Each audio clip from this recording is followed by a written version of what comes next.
জুলাই সনদ ইস্যুতে বিশেষ কিছু রাজনৈতিক দল ইনিয়ে বিনিয়ে না ভোটের পক্ষে প্রচারণা করছে বলে অভিযোগ করেছেন এনসিপির আহ্বায়ক নাহিদ ইসলাম। বিকেলে বাংলা মোটরে দলের অস্থায়ী কার্যালয়ের সামনে গণভোটের পক্ষে প্রচারণার ক্যারাভ্যান উদ্বোধন অনুষ্ঠানে এসব কথা বলেন তিনি। এনসিপিকে ভোট না দিলেও সবাইকে জুলাই সনদে হ্যাঁ ভোট দেওয়ার আহ্বান জানান নাহিদ। বলেন, হ্যাঁ এর পক্ষে ভোট দিলে দেশ 50 বছর এগিয়ে যাবে, আর না জয়যুক্ত হলে দেশ আগের ব্যবস্থাতেই থেকে যাবে। জুলাই সনদ ভেস্তে গেলে শুধু সরকার পরিবর্তন হলেও গণ অভ্যুত্থান সম্পূর্ণভাবে ব্যর্থ হবে বলেও মন্তব্য নাহিদ ইসলামের।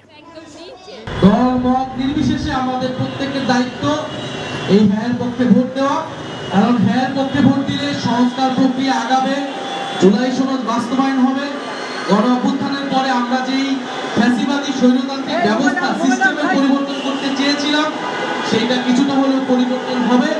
আর যদি না জয়যুক্ত হয় তাহলে আসলে আগের ব্যবস্থাতেই